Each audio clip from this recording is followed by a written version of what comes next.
సంధ్య, ఈరోజు డిన్నర్కి ఏం చేస్తున్నావు? క్విక్ అండ్ హెల్దీ రెసిపీ చేస్తున్నాను చేద్దాం. నీకు చాలా బాగా నచ్చుతుంది. ఒక సూప్ అన్నమాట. ఎలా చేయాలో చూసేద్దామా? తప్పకుండా సంధ్య. ఈ రెసిపీకి ఆయిల్ కూడా చాలా తక్కువ పడుతుంది. సో హెవీగా అస్సలు ఉండదు అనమాట, లైట్ గా ఉంటుంది. ఒక్క లవంగం, ఒక్క బిర్యానీ పువ్వు, కొంచెం తాలింపు వేగిన తర్వాత చిటికెడు పసుపు వేసుకోండి. సో దట్ మనకి ఆయిల్ స్పిల్ అవ్వదు అనమాట. ఇందులోకి ప్రోటీన్ వచ్చి నేను చికెన్ వేసుకుంటున్నానండి. కొంచెం బోన్ వేస్తాను, బోన్లెస్ వేస్తాను. బోన్ వేస్తే బ్రాడ్ టేస్ట్ బాగుంటుంది అనమాట. చికెన్ జస్ట్ వాష్ చేసి తాలింపులో వేస్తానండి. ఇందులో ఉప్పు కానీ పసుపు కానీ ఏమీ వేయలేదు, అవసరం లేదు. నేను ఒక్కసారి వేపుతున్నాను, ఫుల్గా కుక్ అవ్వక్కర్లేదు. సూప్తో కుక్ అవుతుంది కాబట్టి తీసి పక్కన పెట్టేస్తున్నాను.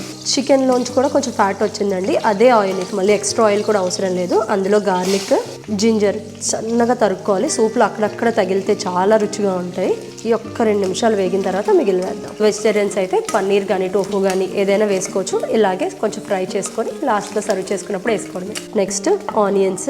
ఏది కూడా బ్రౌన్ షేడ్లో వేగాలి, ఫుల్గా వేగిపోవాలని ఏమీ లేదు. జస్ట్ నూనెలో వేగితే కమ్మదనం బాగుంటుంది. ఉల్లిపాయలు వేసిన 2 నిమిషాలకి ఫైన్గా చాప్ చేసిన ఫ్రెంచ్ బీన్స్ వేసేస్తున్నానండి. నెక్స్ట్ బేబీ కార్న్, తర్వాత క్యాప్సికమ్, మష్రూమ్స్, క్యారెట్స్ అన్నీ ఇంకొకటి వేసేసుకుంటున్నాను. ఇందులో కొంచెం గల్లుప్పు అండి, ఇది రాళ్ళుప్పు. వేగుతున్నప్పుడే మీకు స్పైసీ తగ్గట్టు పచ్చిమిర్చి, పుదీనా, ఈ ఫ్లేవర్ చాలా బాగుంటుంది. ఇది కూడా వేసేసుకోవాలి. కొత్తిమీర కూడా కొంచెం వేసుకోండి. వేసిన వెజిటబుల్స్ అన్ని కూడా 2 పర్సన్స్కి ఒక పూటకు చేస్తున్నాను. 2 బౌల్స్ సూప్ రావాలి. సో టమాటో కూడా ఫుల్ టమాటో కాదు, ఒక 1/4 పీస్ టమాటో చాప్ చేసి వేసుకుంటున్నాను. ఇందులో ఇంకెటువంటి స్పైసెస్ వేయనండి, నేను కారం వేయను, ఏమి వేయను. పచ్చిమిర్చి స్పైస్ సరిపోద్ది, జింజర్ ఘాటు ఉంటుంది, గార్లిక్ ఘాటు ఉంటుంది, అది సరిపోతుంది. చికెన్ ఇవన్నీ కలిపి ఒక 5 నిమిషాలు వేగాయండి. ఇప్పుడు మనకి ఎంత కావాలో అంత వాటర్, ఆల్మోస్ట్ 1/2 లీటర్ వేస్తున్నాను. Clear soup with lot of vegetables. So ఇలా ఒక 5 నిమిషాలు కొంచెం మీడియం ఫ్లేమ్ లో మంచిగా బాయిల్ అవ్వాలన్నమాట. చికెన్ బ్రాత్ దిగాలి, ఈ వెజిటబుల్స్ అన్ని కుక్ అవ్వాలి. ఫ్రెష్ గా పెప్పర్ క్రష్ చేసి వేసుకుంటే ఘాట్ బాగుంటుంది. మరిగిపోయిందండి.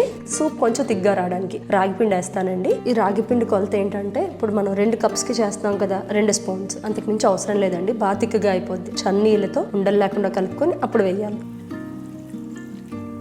ఒక 2 మినిట్స్ ఉడికేటప్పటికి థిక్ అవుతుంది అనమాట. కొంచెం థిక్ అయింది అనిపిస్తే వాటర్ వేసుకోవాలి, లేదు ఇంకా కొంచెం థిక్గా కావాలంటే పిండి వేసుకోవాలి. ఇందాక పెప్పర్ దంచుకున్నాం కదా, అది కూడా వేసేసుకుందాం. అలాగే స్ప్రింగ్ ఆనియన్స్.